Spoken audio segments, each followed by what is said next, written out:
already taken by that section, and what you will see on that blank window. काय दिसतंय तुम्हाला? Open केलं का सगळ्यांनी? सगळ्यांनी ओपन केलं? काय दिसतंय तुम्हाला? सांगा. काय दिसतंय? 2 दिसतंय का सगळ्यांना? त्याच्यानंतर सब्जेक्ट दिसतोय का? सब्जेक्ट दिसतोय का सगळ्यांना? बघा व्यवस्थित समजून घ्या, हे गरजेचं आहे. कशासाठी? इंडस्ट्रीसाठी. पहिल्यांदा 2 दिसलं तुम्हाला, 2 नंतर सब्जेक्ट दिसतोय, सब्जेक्ट नंतर बॉडी दिसते का? बॉडी ऑफ द मेल म्हणजे एक रिकामा भाग दिसतोय का? तर बॉडी ऑफ द मेल म्हणतात. समजलं तुम्हाला? ओके. आता लक्ष द्या, हे बघडले 2 मध्ये मी काय टाकणार सांगा?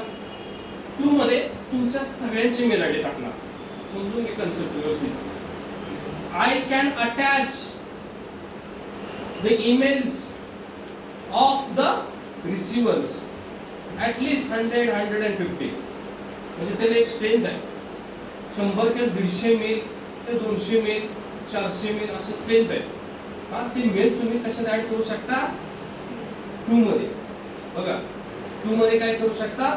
100 to 150 or 400 mail IDs of the receiver we should mention, we should add in the 2 section. कळतंय का? 2 मध्ये आपण ऍड करू शकतोय. हा, हे समजून घ्या. म्हणजे आता मी कुणाची मेल आयडी ऍड करणार? तुमच्या सगळ्यांची. सगळे म्हणजे आता 20 ह्या बॅचचे आणि 20 त्या बॅचचे. 2 बॅच आहेत ना. किती झाले? 40 मेल इथं मी टाकले, अटॅच केली. समजलं तुमचे? इथं तुम्हाला शीट एक आहे, त्याच्यावर सगळ्यांची तुमची मेल आयडी आहे. तिथे सगळे मेल आयडी कॉपी करणार आणि या 2 मध्ये पेस्ट करणार. शॉर्टकट टाइप करत बसणार नाही. सगळ्यांची मेल आयडी काय करणार?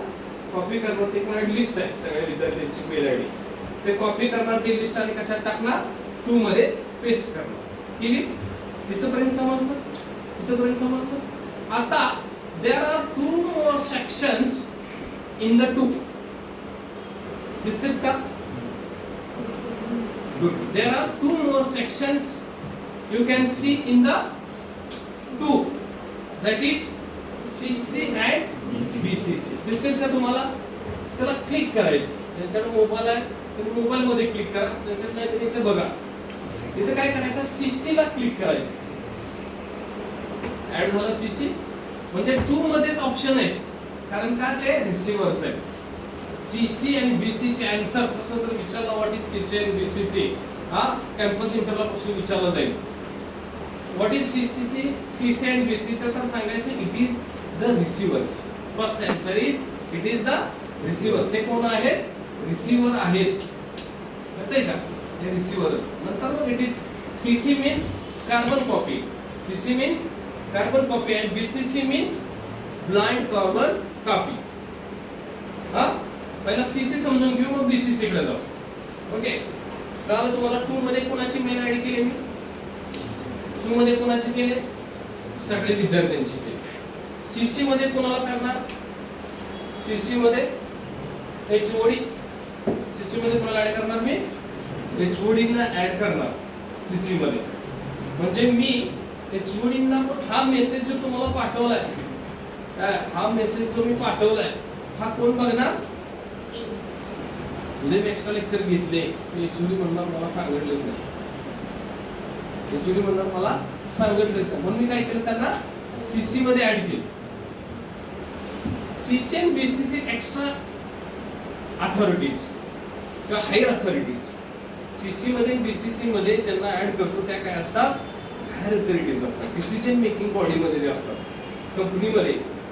समजते? आता तुम्ही तिथं इंजिनियर आहात कंपनीमध्ये, तुम्ही सेंटर आहे. बाकीचे जे तुमची टीम मेंबर आहेत ते बाकीचे कंपनीचे एम्प्लॉई तिथं 2 मध्ये ऍड करणार. CC मध्ये तुमच्यावरती जे कोण आहे सुपरवायझर आहे ते तुमच्यावरती मॅनेजर आहे कुठंच कुठल्या कंपनीचा, त्याला ऍड करायचं. कारण मी कुणाला ऍड केलं? HOD ला ऍड. एवढं समजलं तुम्हाला? एवढं समजलं? आता फरक काय? जे 2 ला कोण कोण ऍड आहे हे CC ला कळते. CC can see who is 2. CC can see who is all the 2s. who is another receiver. Okay? समजलं CC कार्बन कॉपी. CC चा अर्थ काय? Carbon copy. म्हणजे CC can see who is the receiver, another receiver. But CC cannot see who is the BCC. तुम्ही जे receiver आहेत त्यांना पण माहित नाही who is BCC. म्हणून त्याला काय म्हणलेलं आहे? Blind carbon copy. तो दिसत नाही कोणाला. BCC कोणालाही दिसत नाही. तुम्ही कोणाला ऍड करणार? सांगा तो. Very good. कोणाला ऍड करणार? Principal add. प्रिन्सिपल सरांना ऍड करणार. Okay. So what is CC and BCC समजते का बघा? It is a two sections in two. Okay. So CC and BCC are higher authorities. ते अंडू नाही आपल्यासारखी. आपण आपल्याला काय महत्व नाही कळते का? Higher authorities. They are higher authorities. आता मी एक्स्ट्रा लेक्चर घेणार आहे, लक्षात घ्या.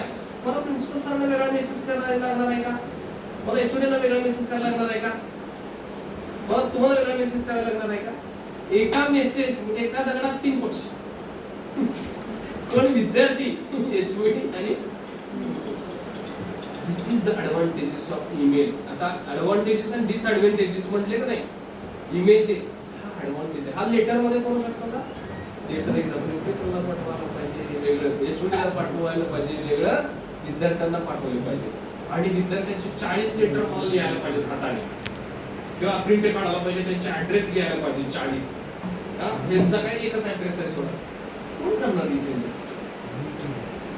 किती इम्पॉर्टन्स आहे बघा मेलचा. समजते का? म्हणजे मी एक मेसेज किती लोकांना दिला? ह्या 40 लोकांना.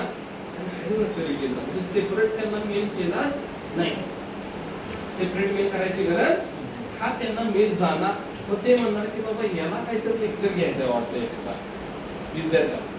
उद्या काय प्रॉब्लेम झाला तर मी काय म्हणू शकतो की मी ऑलरेडी तुम्हाला कळवलेलं होतं. समजतंय? This is the importance of CC and BCC किंवा this is the importance of mail. आता याच्यामध्ये BCC काय? BCC is a king. कळलं? त्याच्यामध्ये हायर ऑथॉरिटी कोण आहे आपल्या कॉलेजमध्ये? तसं तुमच्या कंपनीमध्ये CEO असेल किंवा जनरल मॅनेजर असेल, GM कळतंय का? तर जनरल मॅनेजर असेल किंवा CEO असेल, त्याचा फरक नाही तर तुम्हाला काय माहिती माहित आहे काय आहे? जनरल मॅनेजर असतो त्या कंपनीला CEO नाही आहे ते माहिती आहे तुम्हाला. त्याचे ब्रांचेस त्याला रिक्वायरमेंट माहिती आहे, ब्रांचेस किती पाहिजे त्या कंपनीचे, त्यावेळी तो CEO होऊ शकतो. त्या कंपनीला CEO असतो. हे काय माहित आहे? ते बघा तुमचं काम, माझं नाही. सगळ्याच गोष्टी मी सांगितल्या मग चालणार कसं? तुम्हाला पण काय तर जायला बघायला पाहिजे. तुमची फील्ड आहे ना त्याची, तुम्हाला कळायला पाहिजे मॅनेजर कशाला असतो. जसं मी तुम्हाला सांगितलं की सिटीमध्ये आपण त्याला DYSP म्हणतो